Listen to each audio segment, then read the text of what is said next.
Good morning, good afternoon, and good evening, everyone, wherever you may be joining us from in the world today.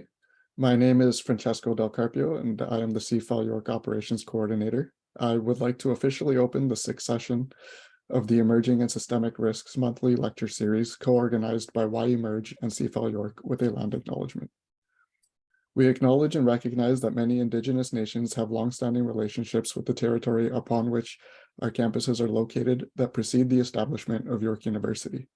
The area is known as Tkaronto and has been caretaken by the Anishinaabeg Nation, the Haudenosaunee Confederacy, and the Huron-Wendat. It is now home to many First Nation, Inuit, and Métis communities. We acknowledge the current treaty holders, the Mississaugas of the Credit First Nation, and the territory which is subject to the Dish with One Spoon Wampum Belt Covenant, an agreement to peaceably share and care for the Great Lakes region. As this is an online event, our participants may be joining from various locations, so I strongly encourage you to learn about the traditional land upon which you are located. With this, I welcome our moderator, our speaker, and our participants from around the world. I would now like to pass the floor to Professor Jianhong Wu to introduce today's moderator. Thank you, Francisco, and good day to everyone. I'm Jianhong Wu. I'm the director of the York Emergency Mitigation, Engagement, Response, and Governance Institute, or the YEmerge. YEmerge is very pleased to work along with CIFA, that's the UN Research and Training Centers at York University, and in collaboration with OSTER, that's the Urban Health and Disaster Emergency Systemic Risk Research Cluster funded by York Vice President Research. We are very pleased to use this distinct lecture series as a platform to bring different stakeholders together for a interdisciplinary dialogue about systemic risk or disaster and emergencies. And today we have an outstanding speaker and have a wonderful panel moderated by my colleague, Said Professor Mogahadas. So I'm going to introduce Professor Mogahadas, and he does not really need introduction at all in this community. Professor Mogahadas is directing the York ABN Research Lab, and he was the recipient of the President's Most Influential Scholars and a major driving force of the interface of mathematics and epidemiology and public health. So Said, please. Thank you, John Hung, for the nice introduction. So thanks everyone for joining the talk today. It's my pleasure to introduce the speaker of today, Dr. Taha Jaffer. Dr. Jaffer focuses on AI, artificial intelligence, big data, and natural computing for global treasury markets at Scotiabank. Dr. Jaffer is also a lifetime fellow of the Fields Institute for Research in Mathematical Sciences. As you may know, this fellowship is awarded to those who have made outstanding contributions to the Fields Institute, its programs, and to the Canadian mathematical community. So with that short introduction, I will invite the speaker after a couple of small housekeepings to start his presentation. So I would encourage everyone to actually mute themselves during the talk so we can have a smooth talk. And in terms of question and answer related to the talk, you can either type your questions in the chat and I will read after the presentation is completed, or you can raise your hand and ask your question directly to the speaker. So without further ado, I would like to ask Dr. Jaffer to present his talk. Thank you.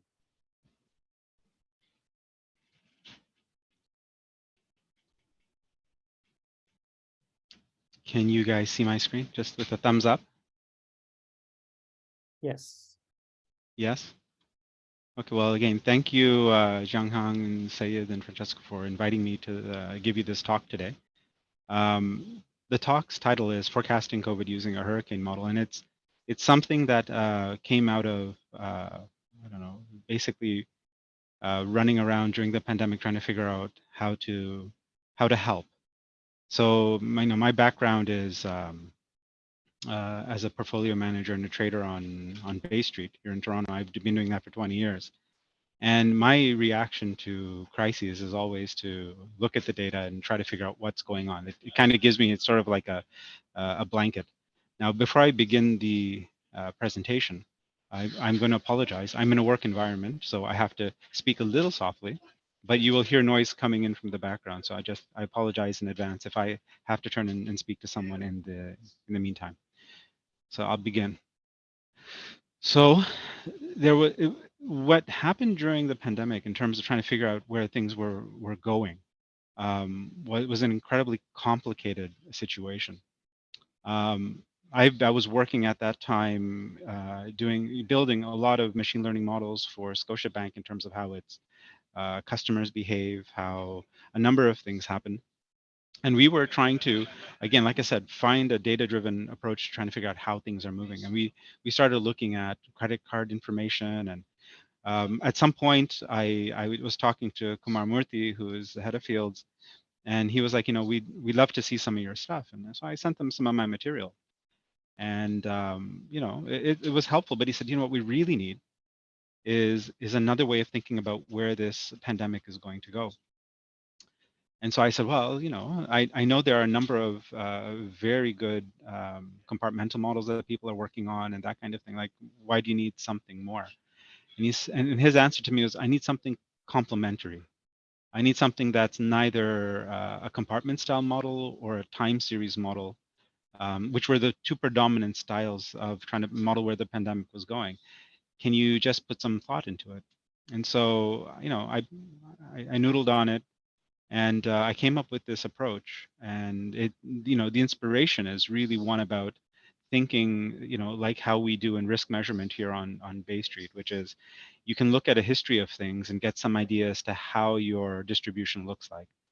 And so, the simplest example of this is like a hurricane model, like the original hurricane style models, where we've had many observations of hurricane paths.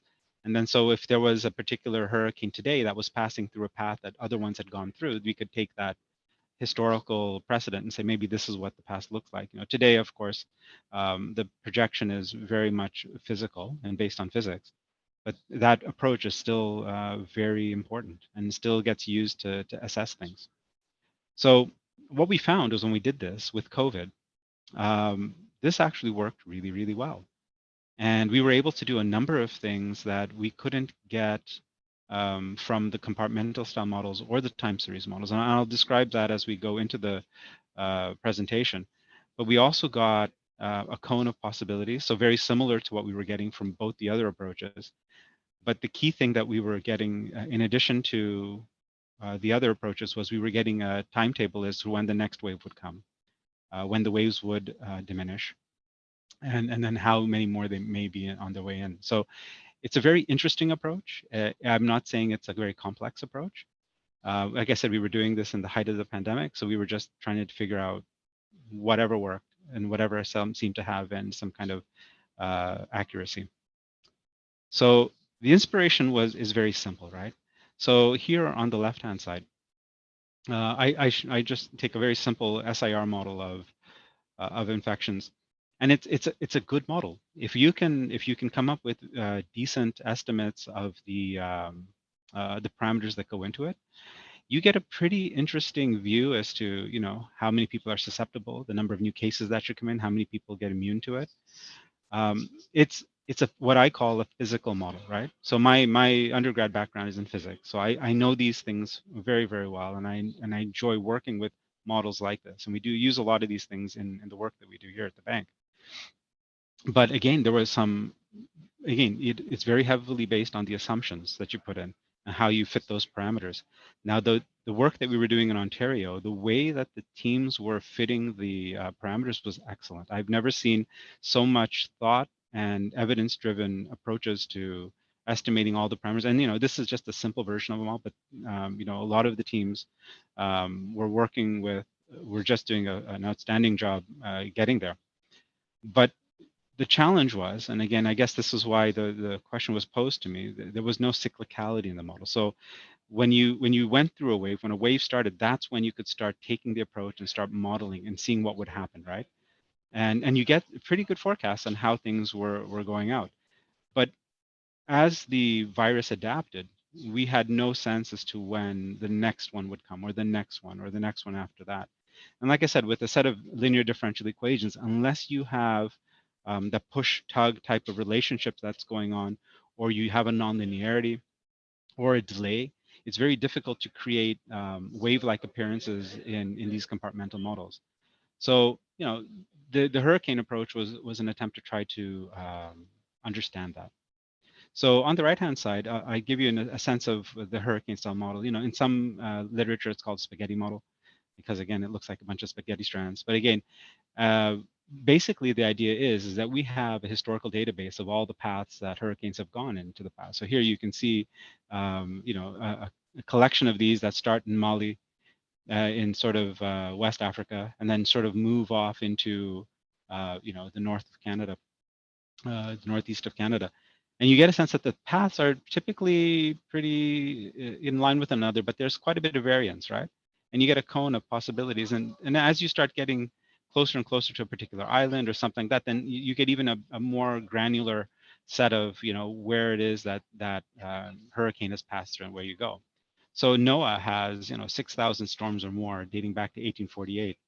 And they've been using this database for a long, long time to get a secondary complementary view to the physical models that they've been building, right? So the physics models have been around, I don't know, maybe 10, 20 years, right? Getting better and better as the computations have gotten better.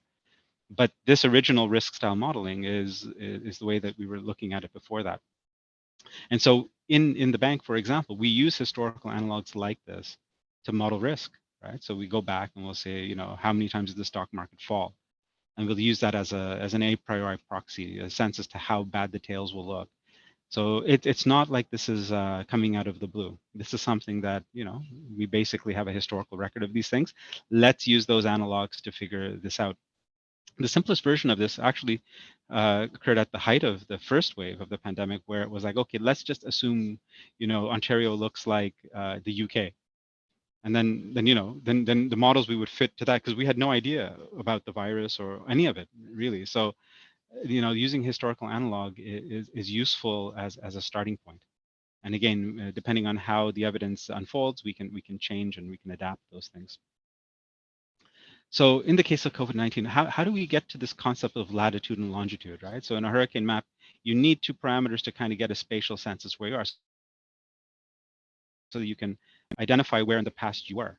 So the top panel on this slide really is just a sense of the weekly growth rate globally of the virus. And I chopped it off at the top because the earlier wave was just so ridiculous in terms of the percentage, because we were coming off a base of 0, that it just kind of clouds the picture. So what I want to show you is that the cyclicality is clear, right? It's going through these very clean and clear waves. But the one thing that we were looking at the bank to get an idea if a wave would be topping or not is we'd be looking at the change in that weekly growth rate. And so at that time, I was using the weekly change in the weekly growth rate as a way to estimate that acceleration. Now, when you go back and try to get an analog for latitude and longitude, so you can create this hurricane map, in physics, we have this concept of a phase space, right? Where you take a look at the velocity and position of a particular system and get some sense as to where it is in its cycle, right? So here is a pendulum that's moving back and forth. It rotates between being positive in its position to negative, and the velocity also goes from positive to negative. And if you just plot velocity and position and take time out of it, you get this cycle that just keeps rotating around and around. So for COVID, I just said, well, why don't we just use the weekly growth rate as our position? Okay, this is the number that we're used to seeing.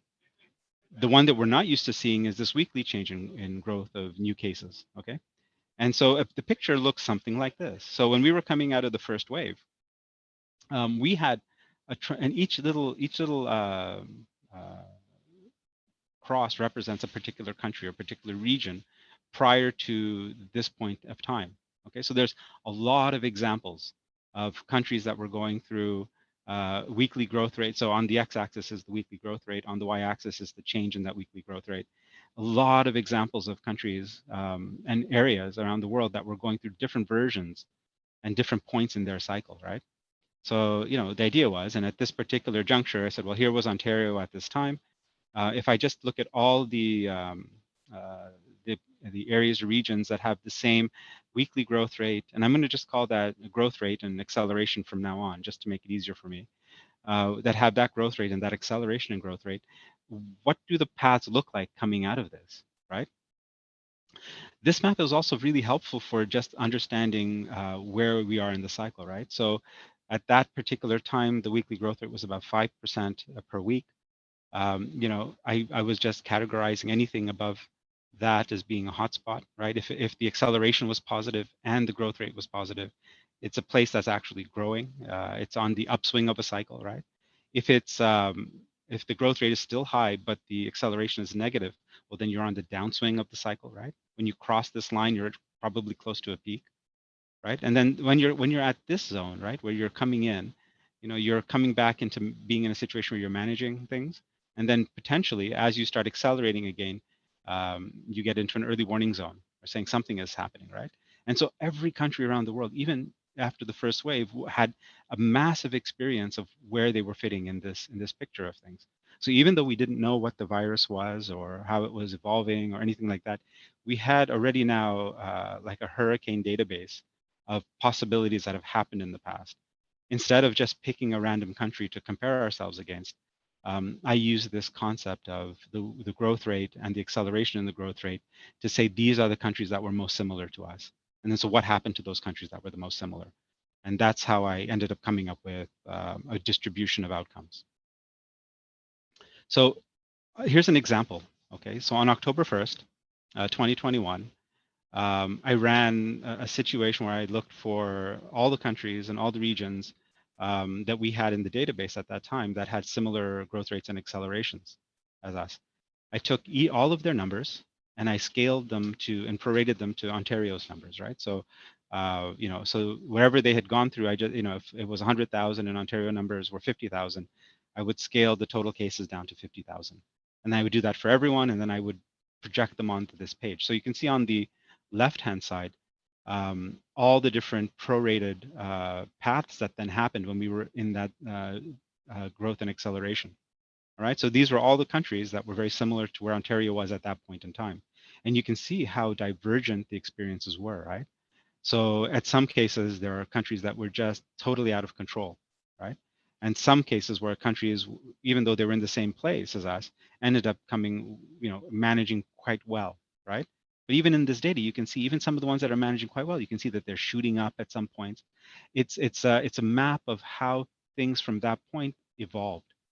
These black circles and squares and triangles really represent the median. So this is the median, and this is the 25th percentile and the 75th percentile of those numbers. And so from here, I can quickly get a cone of possibilities of what this might look like. It's not a tight cone by any stretch of the imagination, but it's a cone of possibilities, right? And just to give you a sense as to how many countries are in this, you can see from here all the different countries that fell into the list. So quite an extensive historical record, even when in October of 2021, and the record kept growing as time marched forward. So for me, a lot of the predictions are then now looking at these cones of possibilities. So let me show you what I turned them into. So here's what we did for Ontario on April the 10th. So I'm shifting around in time because I didn't put them all in the same day. I have stock slides that I'm using. So they all show different things. So here's an example on April 10th, 2001. The top panel just shows the weekly growth rate, right? You can see it's going in. We've gone through the first wave down here, and it came back in. We entered the second wave, and now we were entering a third wave, right? When I take a look at the median paths going forward from the last slide into here, The median paths look like they were cresting and then would fall, right? If you follow the 25th percentile path, you would be cresting immediately, and then you would slowly start to come back in line. And if you followed that 75th percentile path, you would be getting much, much worse, right? And then you would start to get better. So quickly, what you end up getting just at the beginning of a wave is, again, like I said, a complementary approach to the compartmental style models. Depending on how the different parameters are observed, how policy is implemented, how things happen, you can be on any one of these possibilities. You might say that's a very wide variation, but again, that's a reflection of the experiences that we had seen around the world. But the expectation would be that you would kind of level off, and then you would have about a month more, but you would see some decline up until that time. The bottom panel is looking at the acceleration and how that would be changing over time. So as you can see, as we were going into the growth of this, the acceleration was getting more and more positive. But then after that, depending on how it goes, based on the historical record, that would fall precipitously and then slowly become negative as things came back in line. And again, the 75th and the 25th percentile would be there. And you get a sense as to how that might evolve. But so then when you take it back and you actually put it into that hurricane style of map, if I look at where we were at that point on April 10th, again, this is looking at the weekly growth rate against the change, that acceleration. The blue dots are just where we came from, and they get bigger and bigger as we get closer to where we are, just to give you a sense of the memory, right? There's not actually indication of any size. It's just these are the most recent points. From that point, the hurricane map would have suggested, well, you could go out here into the very, very hot spot and then slowly curl around. So this was the 75th percentile worst case, right? The actual median expectation would be that you would still have a very high growth rate, but slowly the acceleration would kick in and slowly you would get into the managed zone. So it would take you about 2 months to get to this point. And if you get lucky and you implied policy and everything else went perfectly, and you were able to get to the 25th percentile level, you would be in a position where you would quickly flatten your curve and slowly start moving back around to a more managed state. But at that time, when we were at this point, the question was arising at that time was, well, can we do this quickly? And from all of these cases, we had to say there was no easy path out of the situation. You're going to go through some pain, and there was no way out of it. And again, unless there was some miracle that we hadn't foreseen. But this is what the historical record would have shown. So very quickly, it was a complement to the compartmental style models because it was giving another lens onto what the projection might be as to when this thing would be over, or when this particular wave would be over. Let me take you through another example in May of 21, where instead of talking about the end of a cycle, we were at the beginning of one, right? So here was the experience we had with the weekly growth rate. It was moving down, and everybody was incredibly happy. The summer was coming in, and at that time, I remember vividly, nobody was worrying so much about COVID.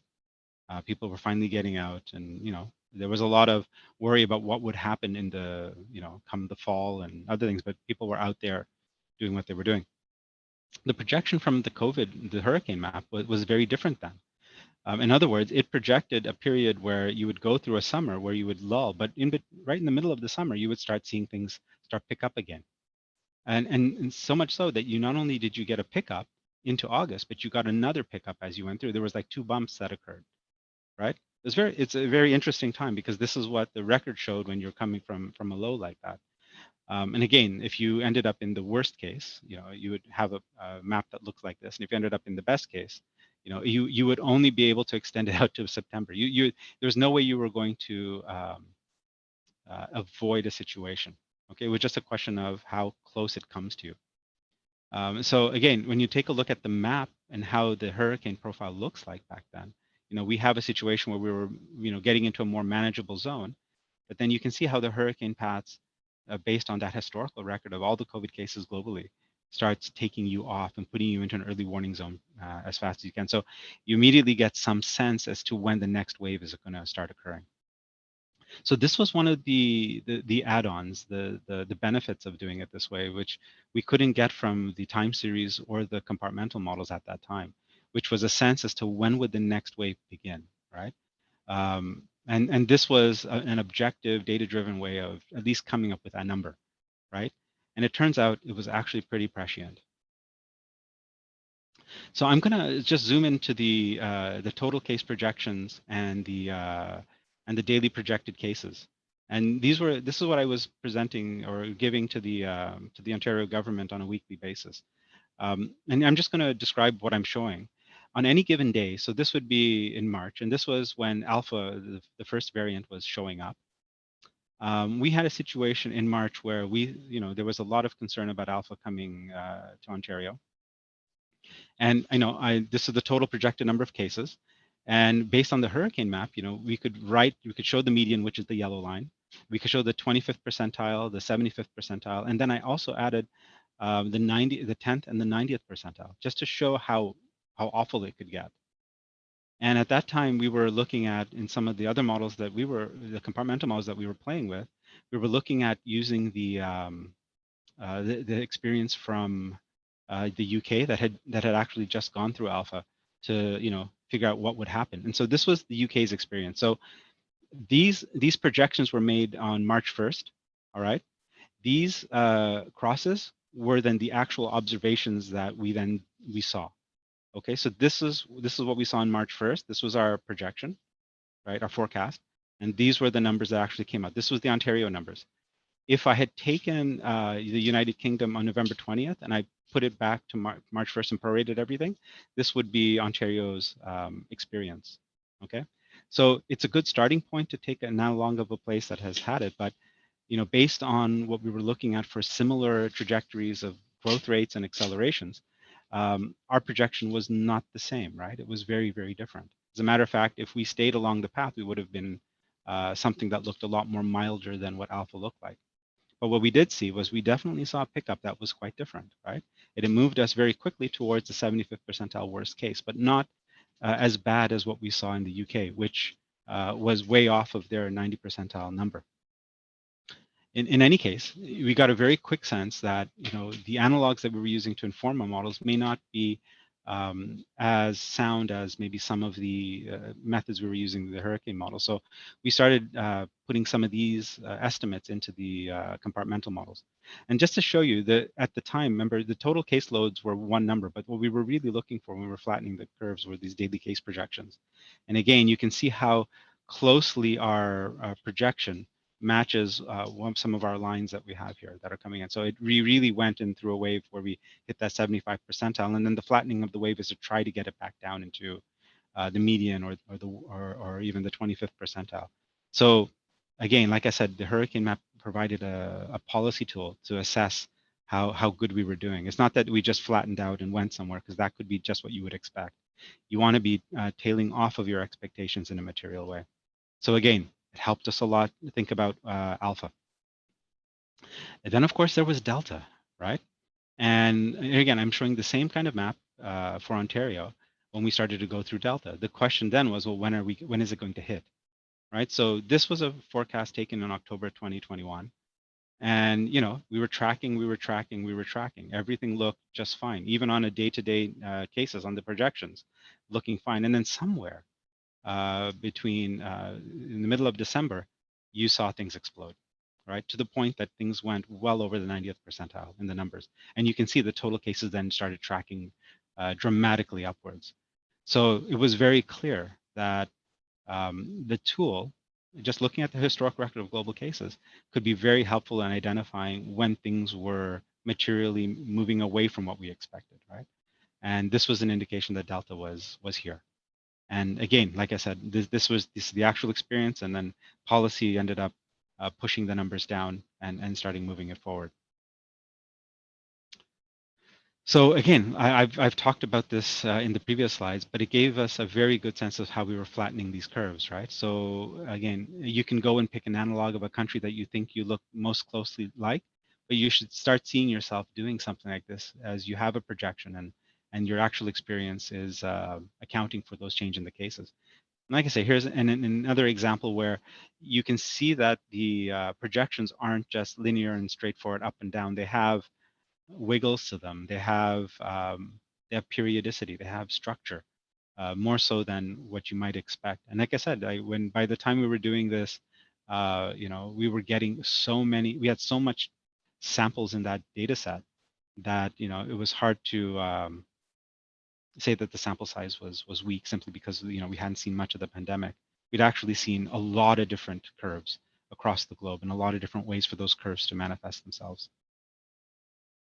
So one of the other benefits we had internally at the bank was that we could then take a look at an early warning type of map, right, or a place where things were getting bad.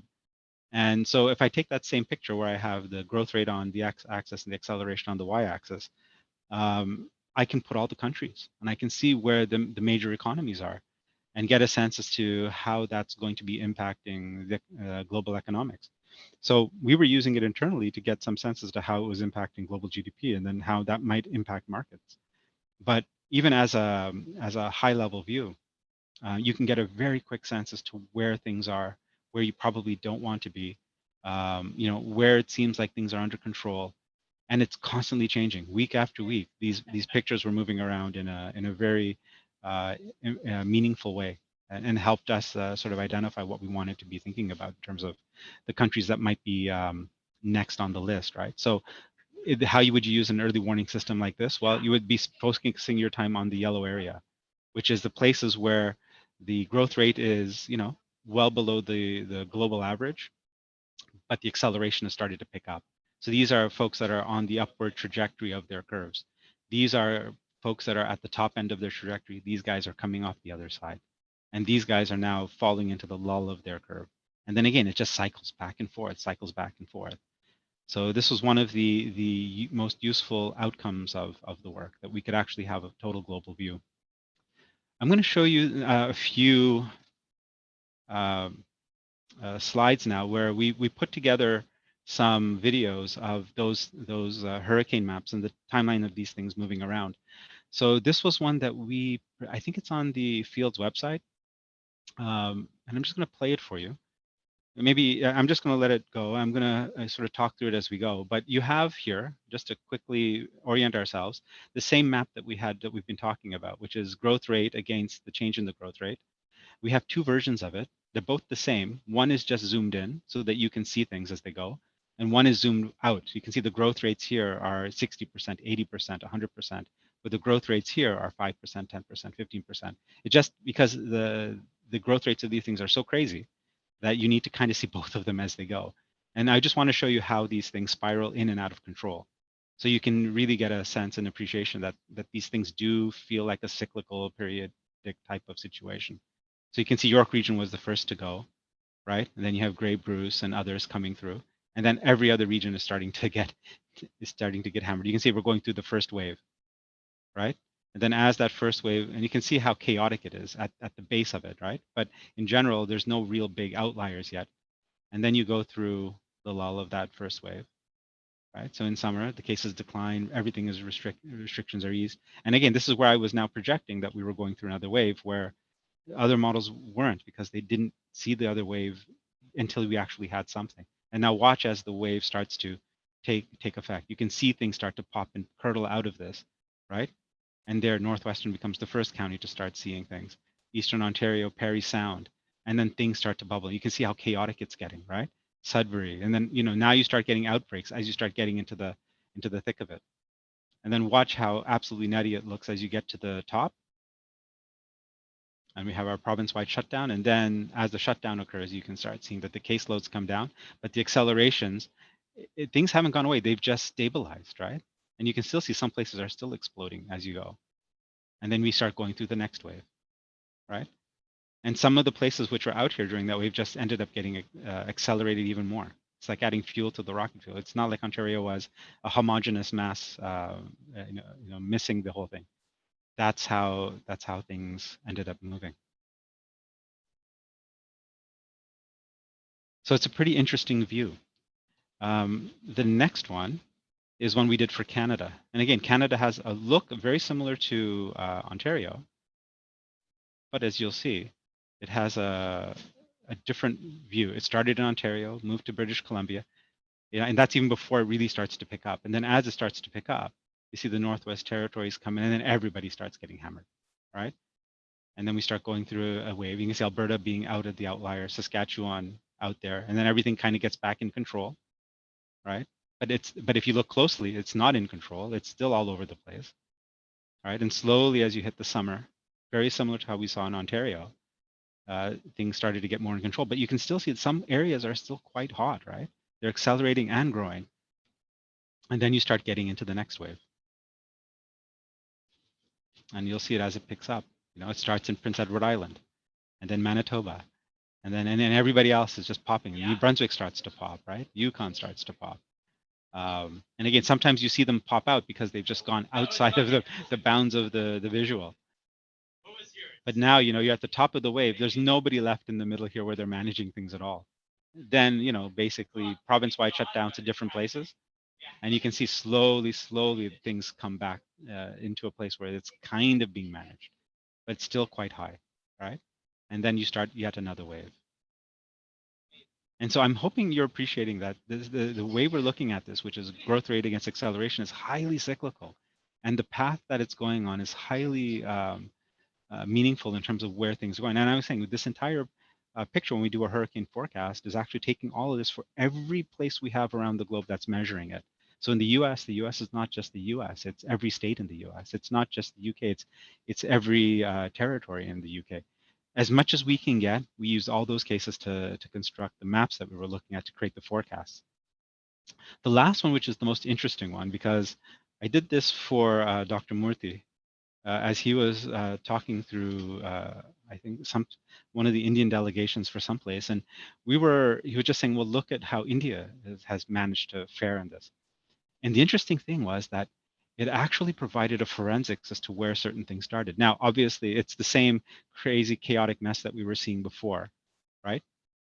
But you can start seeing the areas that are way out there that are really driving these things versus the highly populous centers that are trying to keep it in control.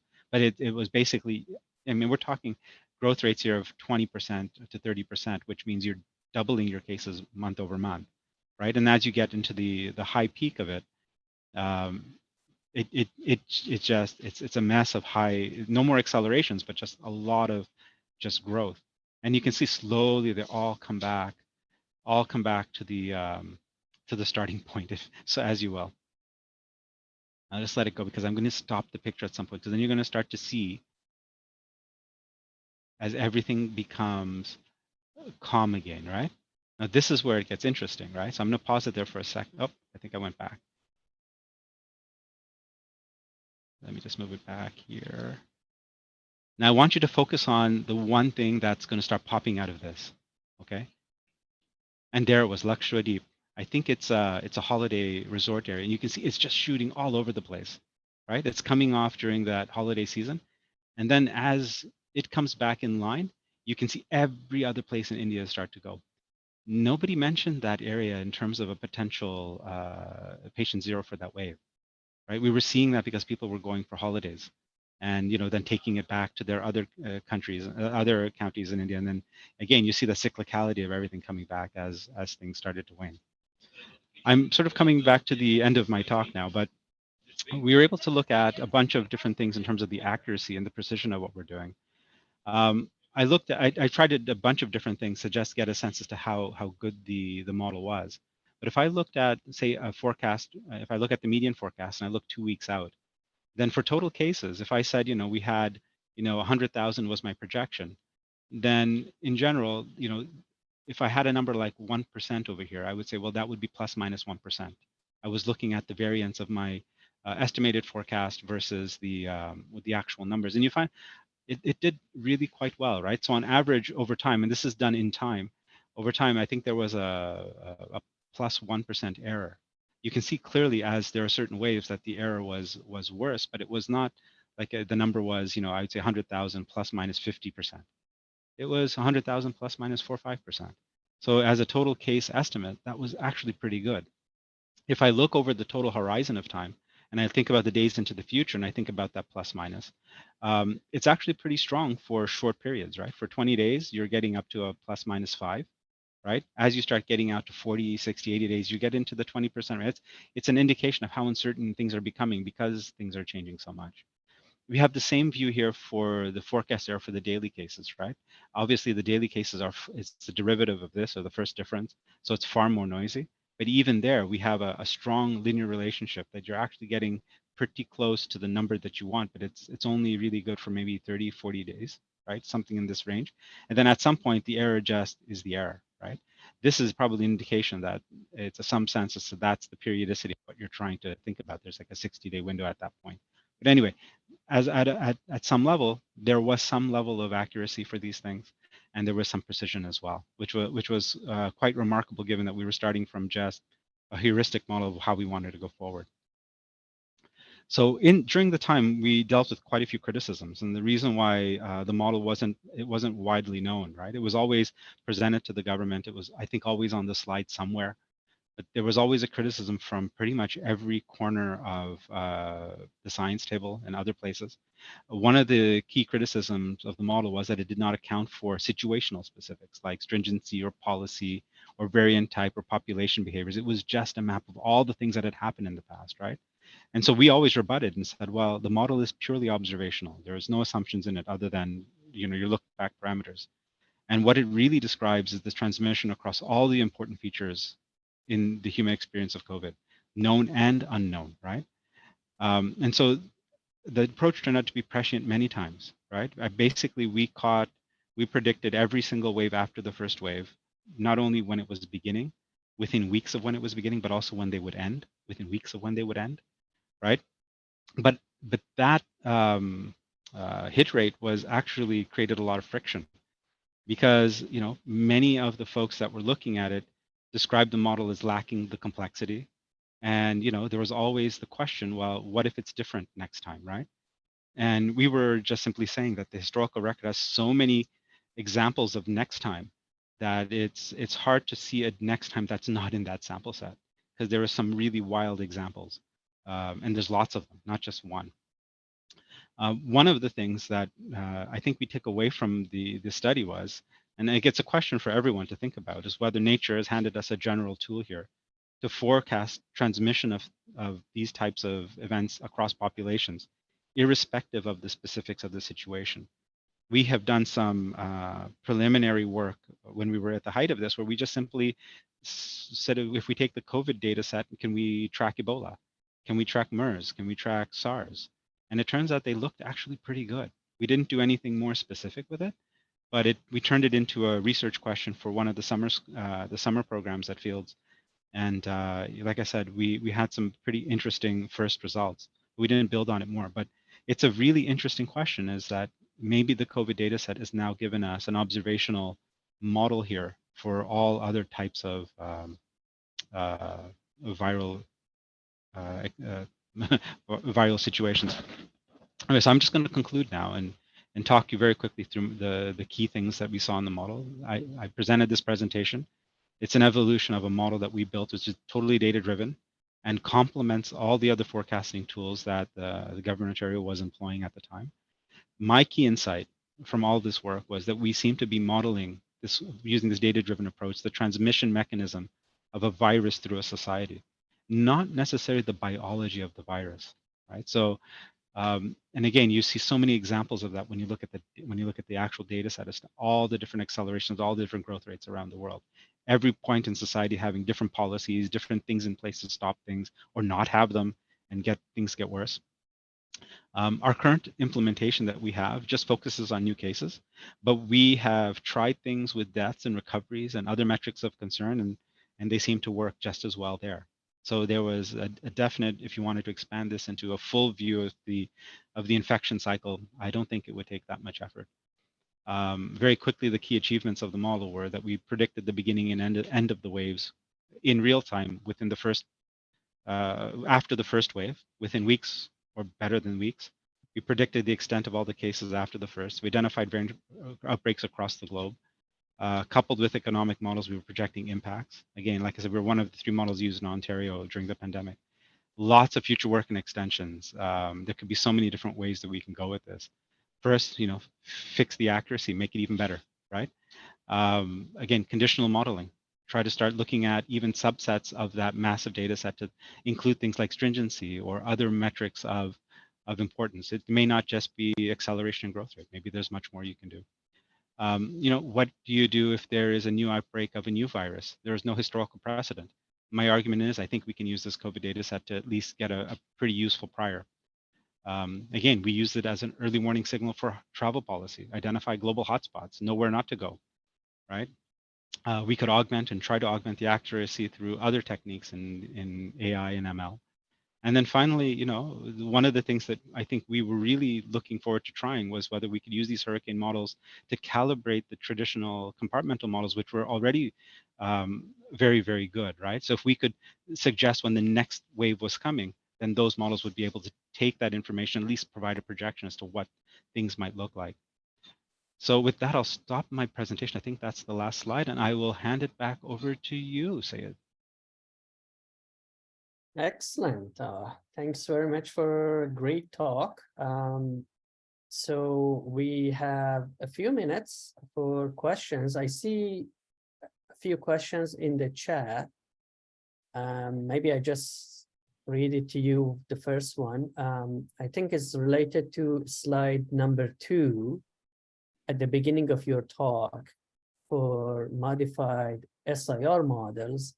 I guess the question is that the origin or source of hurricane that occurred in North America, Canada, or US, and I guess the question is it from West Africa? And if so, why there is no hurricane in West Africa? Well, so you're talking about why the hurricanes start here? Okay, I guess that's the question. Yeah. well, again, like I said, you can see that where the paths of these hurricanes are is they don't actually start within the continent. So you don't actually get the experience of the hurricane in the continent. It happens offshore as the prevailing winds move across, as things go from warm to cold to warm, right? So you're seeing everything start here. But this is just an example, right? I just pulled it off the web just to show you that there are these paths that these things go on. And it's not even the full 6,000 things that we're looking at, right? But that's the reason why is because of the currents and the, you know, hurricanes don't start on land. Right. I guess there's another question related to this is maybe they asking whether you could maybe explain very briefly what type of hurricane model you use. Very, very simply. Let's see, what's the best example? So here's a situation where every country that we have, so the hurricane model is just a heuristic for everyone. It just said, I'm looking for something for COVID that you know gives me the latitude and longitude. So if I was in this particular area over here, I would then be able to look at all the hurricane paths that passed through that point and then give an idea of where things were going. That's all. So what I did was instead of latitude and longitude, I used the growth rate, the weekly growth rate of the virus in a region, and the acceleration of that weekly growth rate. Very, very simple, right? It was nothing complicated at all. And when I had those two things, and then I had a picture like this where I had pretty much every other situation we had seen across the world, I could then have my paths, right? And I look in my little neighborhood around, this is Ontario, you know, which countries have gone through exactly this growth rate and this acceleration. And then from there, I can project out all my curves. And that's where you get this. I'm just looking at that little square. And that little square has, you know, I don't know, there's like 80 things here from different countries, right? At different points in time. You notice they're not all at the same points in time. They're all at different points in time. And this is the paths. These are the hurricanes. It's nothing complicated. It's just looking at the data, sorting it, identifying what makes the most sense from a growth rate and an acceleration, and then plotting out the summary statistics of what's there. I don't know if that answered the question, but that's the idea. Right. I have another question in chat, but John Hung actually raised his hand. I'll let John Hung ask the question, and then I'll read the question from chat. Oh, I think the question from chat is Sadi asking what's the current situation. Can you say anything about current situation, Taha? So the current situation is very difficult to talk about because everyone has stopped really putting their numbers down, right? So I think starting in January, and Jiang, you can correct me. I think in January China stopped reporting its numbers, so I lost all of China. And then I think in February, you know, the government of Ontario started only producing numbers weekly, right? And that was mimicked by many other countries around the world, right? And then I think by March, I mean, data is just stopping. because people are not really collecting information anymore. So, you know, the question is, and I still have projections, but the question is, are they meaningful anymore? Like they were really being meticulous before about the numbers, even if the beginning was not so good. But you know, they're pretty meticulous. But now it is what it is. So now I think it's more reasonable to be looking at some of the wastewater numbers and other things that are, again, like yet another way to look at these things, which have not changed. But you know, looking at the historical record of these things, that's changed materially in the last few months. Great. So my question is actually might be relevant. So looking at any particular point, you locate all the countries, regions passing through that point, and you have say eight different regions passing through the point. Now you have 75 percentile, 25 percentile, 55 percentile. And you can make basically you're doing the average in these clusters to see what's going to potentially happens. If you have now the AI technology to really find additional information about those 75 percentile trajectory share in some of the statistic, socioeconomic and epidemiological features, then you might be able to firmly say where Ontario will be. Right? Remember, Ontario government wanted to say if we reduce the contact by a certain 50%, and you would say that probably is going to be in the 50% percentile. But if there's more refined information about the features in different percentile, maybe you might be able to make even more precision and predict where Ontario might be in which percentile, rather than since it's only 3 possible outcomes.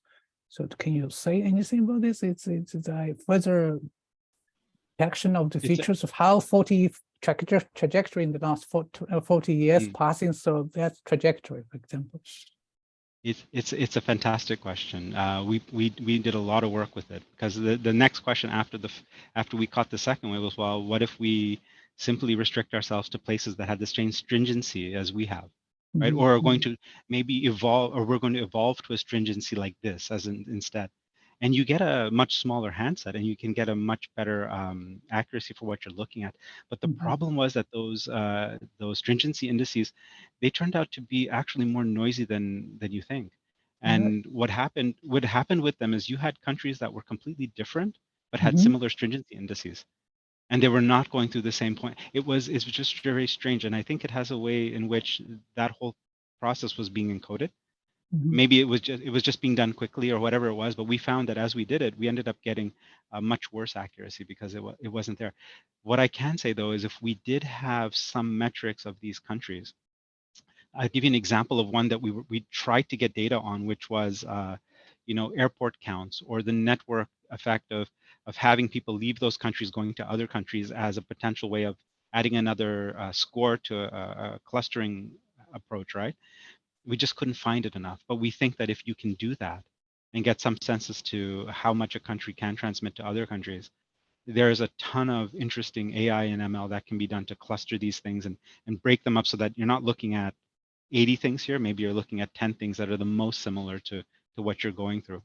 One of the other things that I think is, and it's just an extension of your question, was that what we also thought about wasn't so much things that were similar to where we are now as the cluster, but we looked at clusters where we wanted to be, right? So instead of using it as a tool to sort of project where you go, we were using it as a tool to identify policies that people were using to maybe flatten their curve faster. What did they do, right? So we went and we said, okay, well, we're over here, but we want to be over here, right? Now look at these countries. What did they do in their time? And again, and that's an extension of the question you're asking, but it's a very useful one as well, for sort of coming up with a policy of what might happen. I hope that answered the question. Exactly. Thank you. Yeah. So we are a little bit past the hour. I don't know how long we can go on. There are a couple questions in the chat. If we have maybe a few more minutes, or if your timeline allows for that, then maybe I just read those questions very quickly. I think one of them is that whether there was a certain reason why the 4 regions were chosen in the way that you were in your phase space. I think this refers to slide 4, for example. Choosing 0 on the vertical axis makes sense to me, but why choose 0.05 on the horizontal axis? Did you say this was the global average? I guess that's the question. That's the answer. It was the global average at the time. Okay, so that answers that question. Yeah, sure. Go ahead. You want to? So basically, it gives you a sense as to the places that are doing worse than the global average. It's a yardstick. You can pick any number, right, that you wanted for that, right? Right. But that seemed to be a good point of comparison. Okay, so the next question is that do you anticipate that this analysis of big data set will get more and more accurate, that it will replace vector analysis and microanalysis tools still, or our microanalysis tools are still useful? No, I think all the tools are still useful. I think what the situation of the pandemic has shown us is that we need multiple lenses on these problems, and they all complement one another. There's not one right one. And I think one of the challenges we had when we were presenting this to people during the pandemic was that there was a strong belief that other approaches were the right approach, right? And I think what we learned as we were going through this was that they all complement one another. And so if we're going to be starting to create, if we're really going to learn from this situation so that the next situation that comes up, we should already be starting to create a battery of these lenses so that you never know. Maybe you're not going to look at it for the next 40, 50 years, but you at least start building up the thought, the theory, get ready for these things so that they're all there for you. So like I say, each one has its own merits, right? But each one is inundated with its own noise. But like I said, take them all in a model of models type of framework. Hopefully the error that you have in forecasting these things should fall. And again, like I said, it's for the best of all of us, right? So to answer the question, I say, no, I don't believe that the other models are less valuable. I think they're all valuable and they should all be pursued.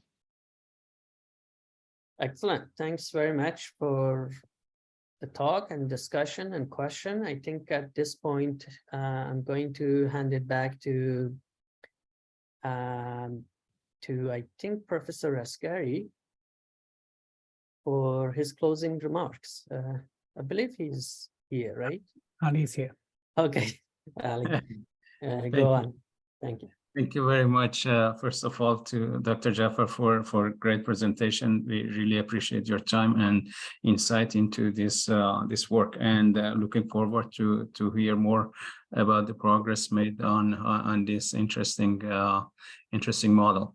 As someone who is working on hurricanes and modeling hurricanes, and especially in disaster and emergency management field, it was and it is so interesting for me, and I will be in touch regarding some of the points that I would like to share with you. And also would like to thank you, Saeed, for moderating this session so nicely. I would like to just mention about, and also would like to really thank all the participants to this meeting and our past meetings, and mention about our future talk. I'm going to share the screen on this to give you, if I may, just let me. Anyways, it will be. Oh, thank you. Just a very short. Yeah, we will be having our next session on May 18. And it's going to be on 5 leadership principles for the new generation of emergency managers. It's a shift from to a different topic, and we will be having Ed Conley, other speakers, and crisis management coach on that session. Thank you again for everyone attending this session. Thank you, Professor Wu, for introducing introducing the session at the beginning, and everyone else. Thank you, Taha, for coming again. Thank you. Bye-bye. Thanks.